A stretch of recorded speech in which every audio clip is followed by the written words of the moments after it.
Hello, I've lost 180 pounds on a meat-focused diet.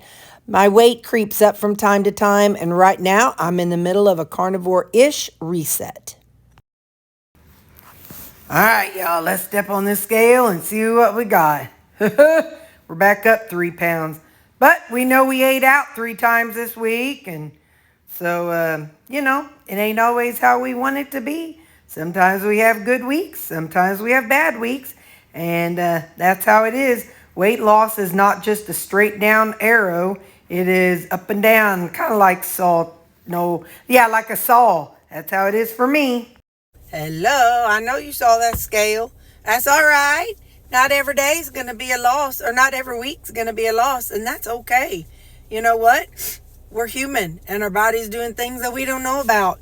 And I ate out 3 times, and yesterday when I was making those steakums, I probably had a little more than what I should have. It's all right. It is what it is. I do not blame the vegetables because I was 170 on Thursday. So I don't want anybody to say, oh, it's because you had the veggies. No, I was 170 on Friday. I was 170 or Thursday. Anyway, I was up. So the vegetables ain't what made me gain weight. So don't be freaking out because I lost 90 pounds eating veggies. So I just want to put that out there. So, anyway, yes, we can lose weight eating veggies. Anyway, so now I'm going to church. I'm going to kids' church first. Then I have adult church. My bestie, her 2 little grandkids are staying with her for a little bit. And so we're going to go out to eat after church. I have no idea where we're going to go. I will have to make sure I don't show the kids at all. But I'll tell you where we eat and what I get. I know she really likes that Chinese place in Jackson. I don't want to go. I don't want to go there. Maybe I could talk her into Mexican instead. Because then I could get just some fajitas or something like that. So we'll see what we get. But, it's the kids. And so it's whatever's going to work with 2 little kids. They're 7 and 5, I think, is their ages. So, all right. I will see you all later. I'm not really sure how today is going to go. Judy is not here today. Judy is visiting my sister in Jefferson City, but she'll be back tomorrow. So she's been gone this weekend. So I've been an orphaned. I've been orphaned this weekend. I sent my sister a picture. And said, is it just this cute little video? And it said, send this to somebody for no reason. This little girl goes like that. And I sent it to her. I said, that's for taking my mom for the weekend. Anyway, but she's having fun. I know they're having a good time. So, all right, I'm off to church. I love you guys. Bye. So, Angie and her little grandkids, we are going to go to Sykeston. It's a place called Lambert's Throwed Rolls. I think they have like 3 different ones. I think there's one in Branson and one Atlanta. I don't know, in another state. Alabama, Georgia, I don't know, somewhere. Don't be asking me.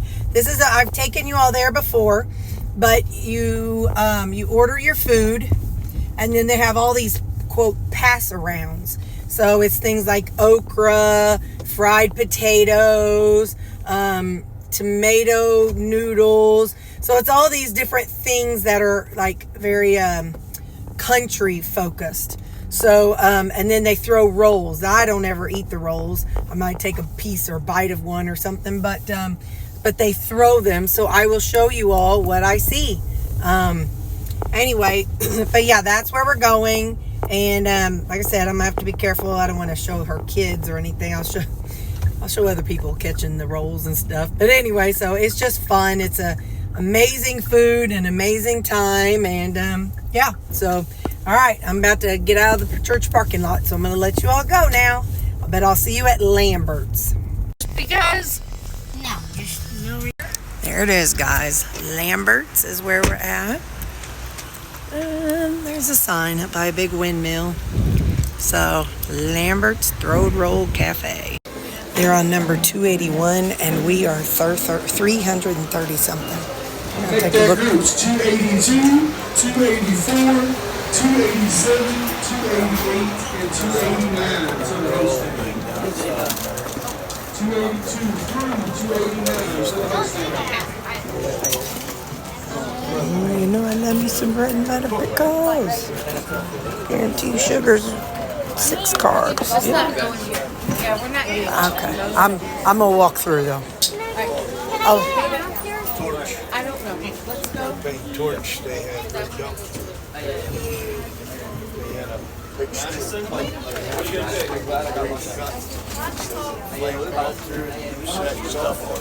These little things are $11. We got soaps. I got one of those at home, a red one. It's not built for them. These are like old Crocs. I saw that. A little mini little tumbler shot.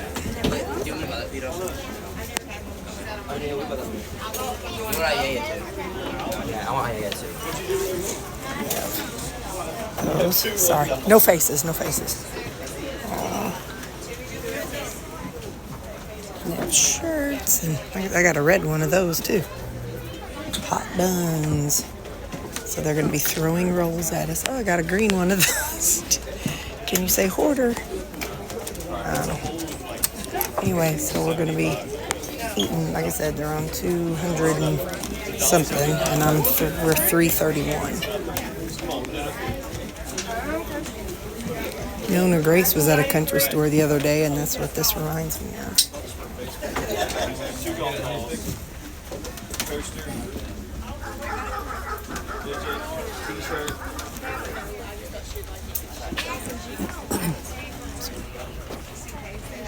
Koozies and ball and frisbee, some buns down there.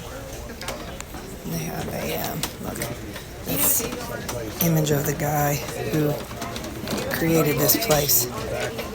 That's kind of the theme that they go with. He's got a roll in his hand and he's gonna throw it. And it's cute little rolls. So and lots of things. Alright, I'm gonna go back out and see my friend. For the record, there are people, tons of people outside, and I do mean tons of people. Like I said, we're about 30, 80, 90, 10, 20, we're about 50 people away from being called, 50 groups away from being called. It's a big fan.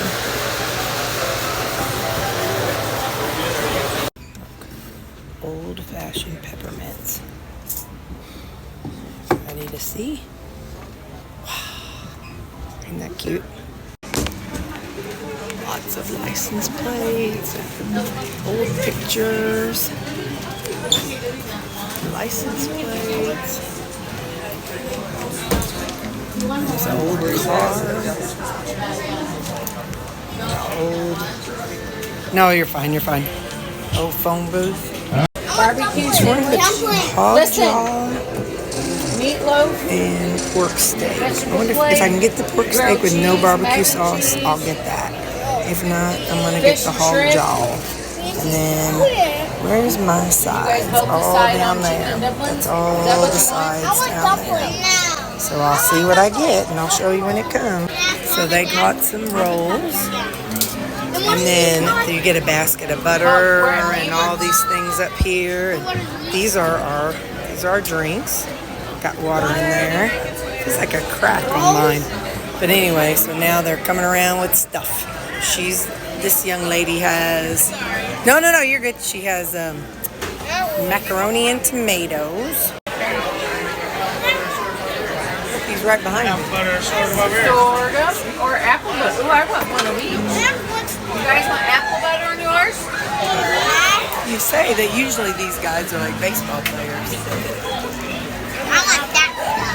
They're throwing them all across the room. And then this kind man, he has sorghum and honey butter. And that's what you put on your roll. And I am eating one roll. Thought I'd show you. It's got butter on it. Or well, they're fake butter. But yeah, one roll. So I ate my roll. And I got green beans, cottage cheese, coleslaw, and that is my pork steak. Thank you. Yes, ma'am. That's fried potatoes. So, okay, so he got dumplings and carrots and applesauce. And down there is meatloaf and french fries. She got barbecue pork and I forgot what they call pickled cucumbers and yams. So it's yum. Alright, so I ate the pork steak, I ate a roll, and I ate my pork steak, potato, and roll. So tomorrow when I'm whining about being full and stuff, remind me why. I had one bite of this, and the two little ones, they ate the rest of it. I had two bites of coleslaw and 2 bites of green beans. Stop it. Talk about a high carb day, but man, it was fun. Bye. So when I whine about having sausages for toast tomorrow and being full and achy and all those things, just remind me in the comments. Say you ate it. Just say Lambert's, Terri. Lambert's. Y'all, I done ate till I could just die. So it's kind of like the family reunion all over again. But anyway, just remember that tomorrow when I'm whining about my pain and aches and pains. Okay, bye. Oh, wow. I remember my dad used something similar like this at my grandpa's house. And he would hold the handles and I would stand in there. And I remember he'd go push, push, push. And I was little, so I'd go back and forth and trip. Some old Crocs. Tell you one thing, those carbs are hitting. Like my heart's racing and stuff. Some old bottles. Old cabinet. That's an old ice chest, I betcha. Wonder if it opens. Nope. Probably not. I better leave it alone. Old stove. Which is pretty good for you. Old coffee pot. Old Crocs. A strainer.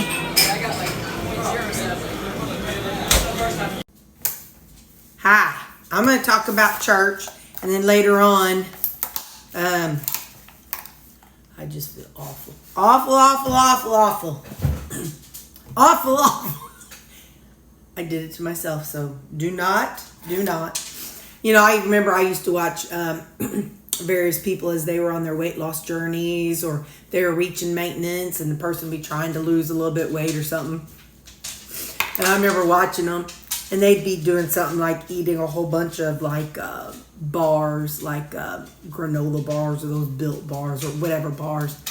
And they would complain about swelling, or they would complain about whatever, lymphedema or whatever. And I'd be watching, I'd be like, well, girl, is in my head. I never typed it or anything, but I was like, in my head, I'm like, no wonder you got so much swelling. All you're doing is eating them bars, and all you're doing. So if I were watching me, okay, I'm not saying other people think this way. We all think differently. But I could say if I were on the other side of this camera and I was watching me and I saw what I ate today, after seeing the scale this morning, that was already, was it 170, I think? Well, I don't even remember. I'll have to go, I don't want to go back and see it. Don't matter. All I'm going to say is, if I were on that side, watching in, I'd be like, well, it's no wonder you can't lose in 12 pounds, and pretty soon it's going to be 20 pounds if you keep eating like that. I know. I'm just saying. So, yeah, that's what I used to do when I sit on the other side watching somebody. My plans tonight is to eat one of that other salad, and I have 6 ounces of that New York strip from last night, or maybe it's 5.5, whatever it is. That's what I plan to eat tonight, and my creamy, of course, knowing darn well I shouldn't. So, yeah, we'll just see. Poor Lou, he's got a sore foot. Brother stepped on it, and now he's got a little blood dripping on his toes. He just was, oh, and he was just crying and holding that foot up. little fat brother stepped on his toes. Look at him. God, where are you at? Oh. Well, okay then. He ain't got time for us. Church today was good. Pastor Jared was there. And while I was sitting there, it's kind of funny. Like after service started, I was sitting there and I was like, I've been feeling, let me just tell you all, I'm sure I've said a little bit, but I've been feeling kind of down and just kind of anxious and just kind of frustrated and a little sad, a little angsty, just angst, And I was sitting there, I'm like, well, no, duh. I haven't been to church in 2 weeks, I think. I think it's been 2 weeks since I was at church. So it's no wonder. Now, please understand, I know not everybody has that same, that same brain. Some people can watch it online and that's okay. And even if you don't, that's okay. I won't judge you, but what I'm saying is for me, if I don't go to church to get my grounding, Lord. So anyway, so while I was sitting there, I was just like, this is what I needed. So anyway, I was sitting there, I felt just peace, joy, connected, and just relief. So something I want to say is, some people are like, well, why do you believe? And I wrote this down. I said, why I believe is because, and I've seen this on Facebook before, but I know who I was in my life and how I am in my life when I don't have Jesus. And believe you me, I told bits and pieces on my testimony on here, but it's not all the details. And I know who I was before I, got a better relationship with Jesus. So that's how I know my Jesus is real. So we're doing a series called Drawn Out, and they're talking about how God, whenever we're going through something, God draws us out to prepare us for, for his plan. And so let's see. He said, like a lot of people say, I'm not qualified and I'm not ready with what God asked me to do. I'm in over my head. But Moses had hesitations. He said, who am I? And what if they don't believe me? I'm not good with words, and Lord, send someone else. So like me, I often feel that way about being a manager because I'm not a take charge kind of a person. I'm a follower. And so there's a lot of times when I have to step up into that, not punishment, that's the wrong word, but more supervisory, and I have to kind of do some coaching and things, and I hate it the most. Not that other people don't, but I don't feel like being a manager was what I was called to do. But here I am 13 years later. But anyway, and I didn't, feel like, who am I to be sharing my weight loss journey, especially when I was 340 pounds and just starting to record. Who am I to share my journey? But in the end, look at all you amazing people. I am almost at 13,000 friends here on this YouTube channel. So I just want to say thank you to everybody who has subscribed, and thank you to all of you who interact in the comment section. I learn so much from you guys. You all are the reason why I'm even where I'm at now. Sure, yes, I'm the one eating the food, but every time somebody has something, like today, I'm like, well, I got to show them. So if I go down this bad road and binge, I'm going to have to tell them about it. So anyway, you guys are a huge, huge part of my life. And I just want to say thank you. All right, so let's see.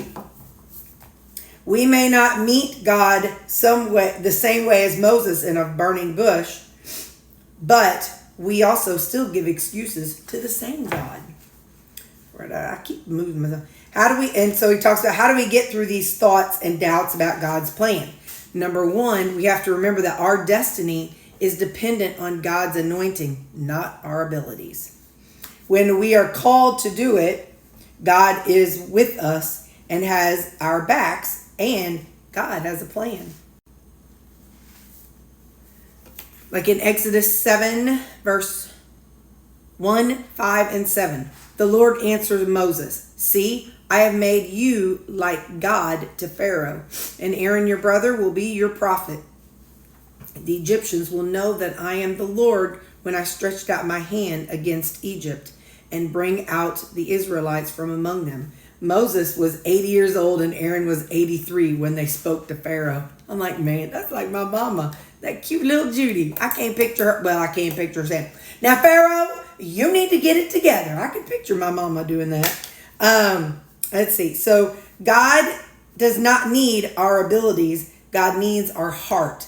God anoints us in the surrender.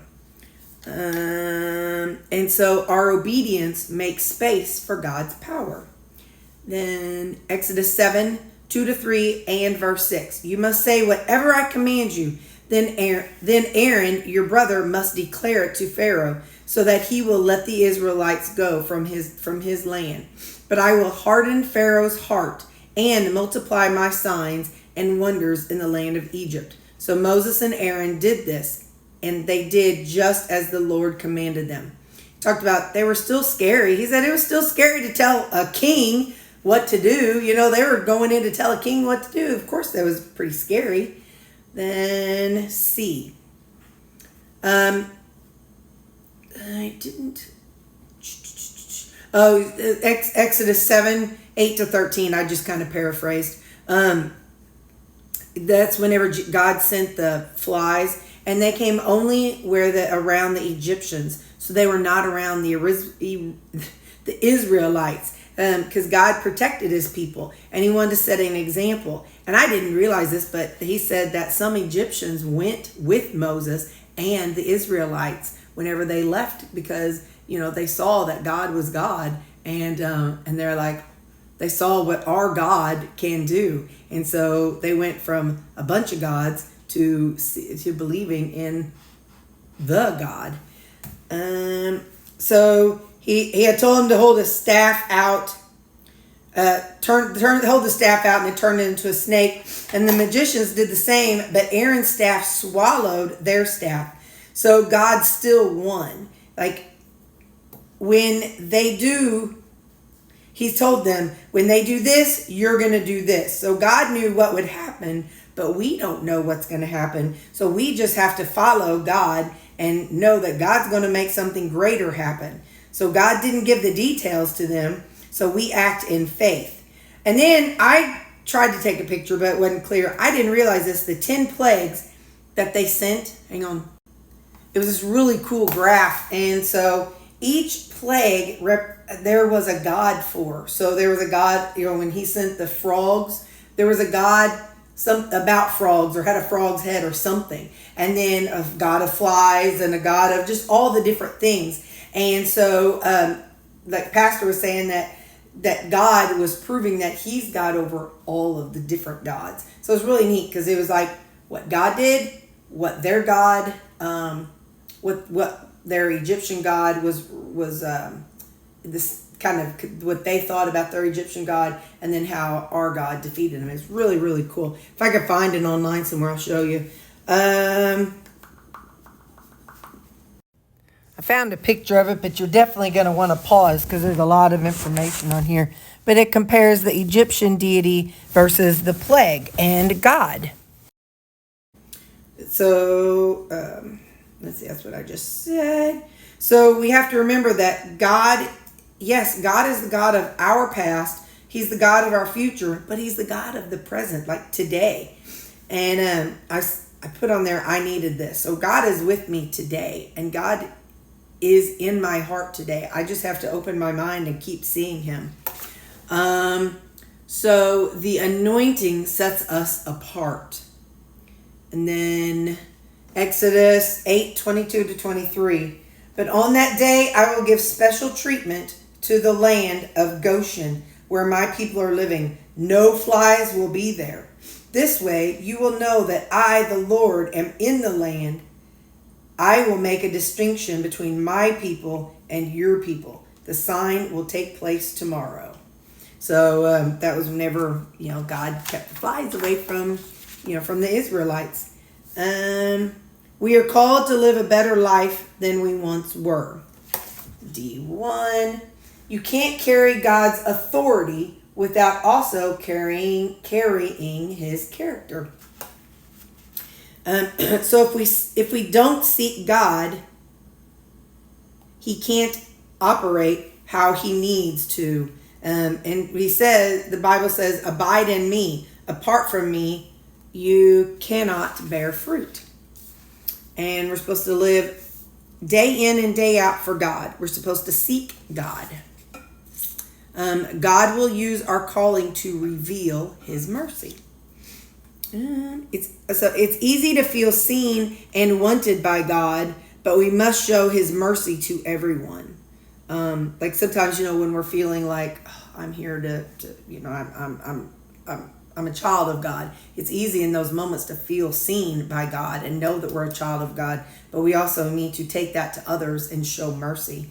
In Exodus 9:15-16, by now I could have stretched out my hand and struck you and your people with a plague, and you would have been obliterated from the earth. However, I have let you live for this purpose, to show you my power and to make my name known to the whole earth.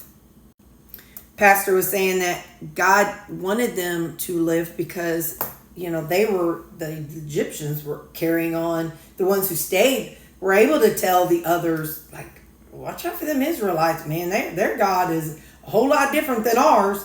He sent all these plagues and whatnot. So it says God has let us live for his purpose. The plagues were to allow Egyptians to know God. We live obedient, and others will, when we live obediently, others will see our lives and others will witness God in us. As people see and know our lives, they will see the character of God. So we're supposed to ask, where can I live in obedience? How can I surrender to God's timing and calling? So that's what it was about today, was about, surrendering to his calling and knowing that I need to, for me, it was knowing that I need to have my booty in church every Sunday. Man, I've just been angsty and just cranky and just sad and mad and just all these mixed of feelings and easily irritable. I try not to show y'all. But anyway, so yeah, I've been kind of like, yeah. But being in church today, I was kind of like, yeah, all right, I'm getting it's kind of like some people go out and walk in the grass. I don't need to go walking in the grass. I just need to go to church and sing and just listen. And I feel more fed when I'm there in the church and I'm surrounded by other people, even if it's like my family or my church family, or even when I'm sitting there without people I know, just being there and just, being there with all the believers in the same room, it just does something to me. I can feel the Holy Spirit saying, toot, toot, toot, hey Terri, I'm here. Come on now, open up, here I'm here. So anyway, all right, I'll show you what I eat later. Bye. So I'm not one of those people that can eat a huge lunch and then not eat supper. I come to obesity through an addiction, through binge eating. And so when I skip meals and things like that, it does a number in my head. I get panicky, I get anxious, I get all the things. So anyway, so I don't skip meals. It just, except breakfast, but even that I have coffee. So I've got the other salad that I made up yesterday, and as well as 5.5 ounces of New York strip. I made up some dressing for it. Mm-hmm.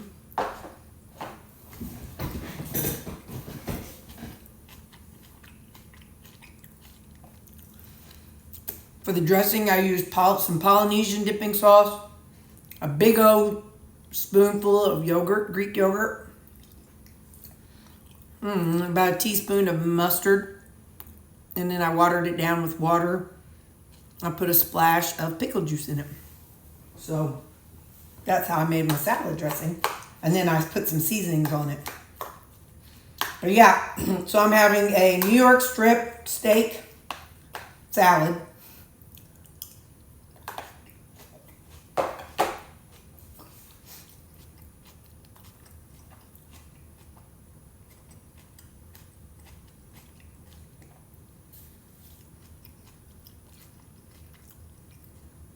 And to go with it, this is a pistachio and vanilla creamy.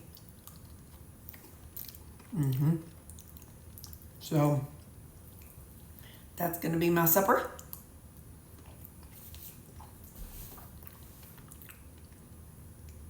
I'm not doing electrolytes. I'm already going to be retaining a bunch of fluid from all that carby junk, so I don't think I'll have the problem with flushing out anything. But starting tonight, well, tomorrow, not tonight, I'll be peeing all night, but I will be pouring on the water. I'm going to have to drink this thing 3 or 4 times for the next couple days. I say that because of all that junk that I ate today. But it's over and done. But while I had carby things, I didn't have sweet things. So that's a good thing for me. Like I didn't eat like a bunch. Okay, so I had the roll with butter. I did not get the sorghum. I did not get the apple butter. I just used the roll with butter, so that yeasty flavor. I didn't get the barbecue sauce on my pork steak. I only had a couple bites of the slaw. It did taste like it had a little sweetness to it, so I just had a couple bites. The green beans, they weren't sweet like they are in Jackson, which is good. So yeah, I feel like, okay, and don't get me wrong, a carb is carb, so I get it. But I didn't have anything that was triggering like dessert, you know what I mean? So that didn't trigger me to go down to the sweet end of things. So there we go. That's my day. I love y'all. And tomorrow's a new day. Bye.